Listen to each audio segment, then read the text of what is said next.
What we need is for our children to use kind of the most natural tool they have to be able to figure out the world. What is it that they use to navigate the world, to master their environment, to figure out problems? And the answer is play.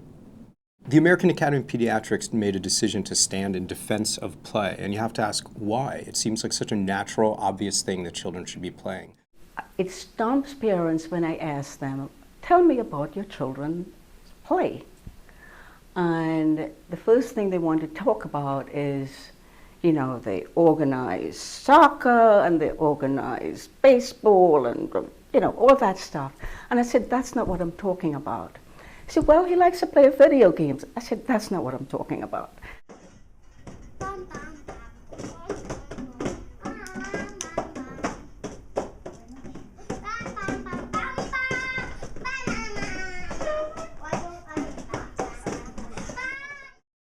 So pediatricians see kids when they're in trouble. We see kids when they're stressed out. We see kids when they have manifestations of anxiety, when they have the symptoms of fear and failure, whether that's eating disorders or whether that's self-mutilation or just stress and anxiety. We see this. We see kids who are obese. We see an alarmingly increased rate of obesity. I think that the social isolation that kids are experiencing is something we are going to pay a big price for in the future. Kids are no longer running outside, finding a community of kids in their neighborhood and doing what I call that rambunctious, exuberant play. There seem to be at least two things that are newish that might be pushing us in this direction. One is that the college admissions process is really frightening parents. And you're no longer guaranteed a place at an elite college just because you're walking there or because you come from a certain family. People are feeling more worried about the fact that the only way to move ahead is to get admission at a certain college. And they're doing what they think it takes to make sure their kids gets there, at great detriment to this generation.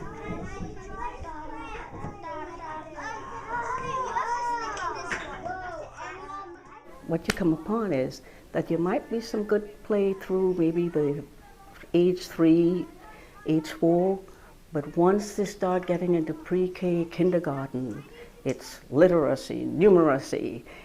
One parent, I remember telling me that she brought her kid to me because she wasn't participating in counting. The other kids could count to 100. And this is like a 4.5-year-old kid. And she said she doesn't know how to count to 100. I said, why does she need to?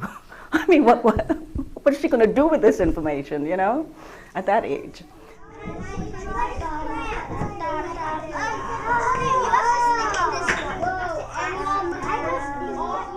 Many kids who are getting out of high school, who have oriented their whole junior high and high school years into getting into college, have defined success narrowly.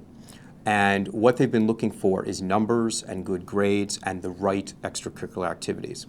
What this does is it makes it so that kids are scared to think outside the box. It is a natural way to produce perfectionistic kids. In other words, if you have a history professor and you need to get an A, and you have a history professor who likes one particular set of ideas, and you have to write an essay, guess what? You're going to write an essay about that. What that means, again, you're afraid to think outside the box. You're afraid to be judged. Therefore, you're going to go out of your way to be perfect. You're going to fear failure. In order to succeed in the real world, you need to be able to fail. Failing is part of the human experience. And knowing that you can't do everything, to be the elite athlete and everything. And that's where, if everything wasn't so competitive and kids could just go outside in their neighborhood and play, this kid wouldn't be worried about that.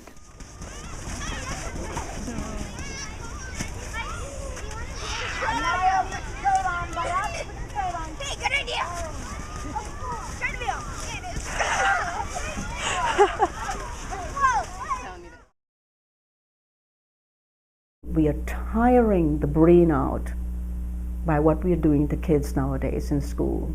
And then we expect them to go all day, starting like 7, 8 o'clock in the morning, finish school at 4, we push them into all the structured activities, come back home, and your brain is supposed to be still on. Kids are tired, they're exhausted. And what I see later on is that they say, I've had enough. So we want parents to be very involved with their kids' play sometimes. What we also want is for kids to be able to do things on their own, rather than sign up for organized soccer, organized baseball, organized art, organized music, which we love. There should be a little bit of that in everybody's life.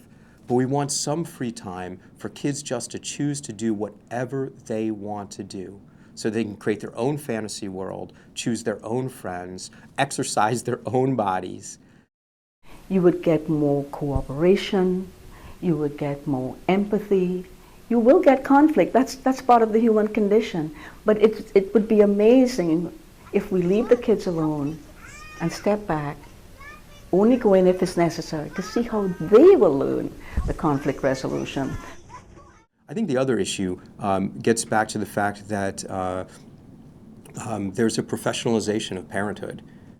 Almost all families have 2 working parents. We all want to be great at our job, and we all want to be great at being parents. Then the media feeds us images about what good parenting is. We should put a kid in front of a certain video when they're 6 months old so they can become brilliant. We have to buy this for our kids, sign them up for this activity. As a result, we don't feel like we're good parents unless we're doing that. The kids' schedule has now got to fit so much more with a very hectic parental schedule. Right, we've become highly efficient people. You know, everybody's working hard. That's wonderful. But to do everything, we have to become masters of efficiency. The human brain reacts to stress with an increase in the stress hormone cortisol. And when that stays up there, what you get is very anxious people. We believe that what needs to happen is success needs to be redefined. You know, every family needs to come up with their own definition, but you want to hear mine? Success is being happy, being kind, being compassionate, being generous, being creative, and being innovative. Those are the character traits that are going to lead us into the future with the next generation. And if we redefine success that way, we're going to want a childhood that's happy. We're going to want kids who can think outside of the box, who can go beyond rigid parameters. To do that, they have to be willing to fail. They have to be willing to scrape their knee. They have to be willing to fall down. They have to know how to get back up on their own. And they have to be able to take the chances that are going to, in the future, produce the great ideas. The capacity to love, to be in a reciprocal relationship with respect and all that. The capacity to do some sort of work, meaningful work, and work that also gives back to other people. And then the capacity to play. So if we put those 3 together and you've raised a child who can do that, I love it. I tell you, when I speak to my kids, one of my first questions is, are you having fun? If we understand that a huge part of success is happiness, which we all know, don't we? And if we understand that a huge part of success is creativity, then we're going to begin to look and we're going to say, what is it that creates creative kids? And child play is a big part of it.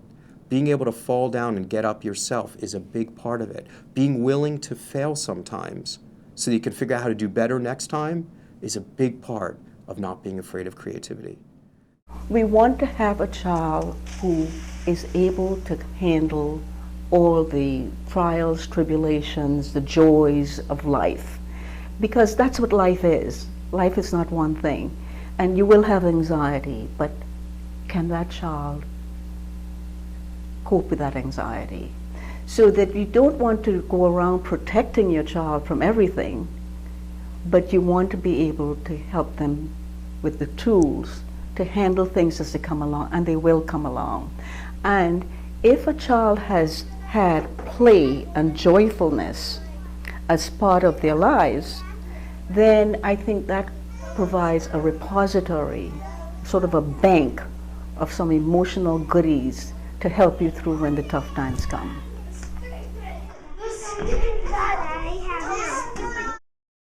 We have to look at the broader issues in society. We have to look at the schools and make sure that there's still recess, make sure that there's still creative arts, there's still the gym. We've got to make sure that we protect that for our kids. We have to look in our communities. We have to say, are there safe places for kids to play? You know, we can't fight the obesity epidemic by telling kids to go out and play when there aren't safe places for them to play. We just can't do it.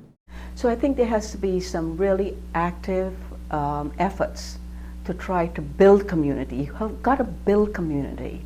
And then in the language of psychiatry, we talk about creating a holding environment for kids. It's the community that can do that and hold the children. You know, the famous quote of "it takes a village to raise a child," I agree with it, but the village has to be a functional village. We start by saying, trust in childhood. Understand that play is the work of childhood. Understand that children are able to find a lot of solutions themselves. Let's trust that. When we do that, we will raise a confident generation. We start there. We have to invest. We have to invest in childhood and recognize that it is a unique time that sets up the next generation that's going to lead us.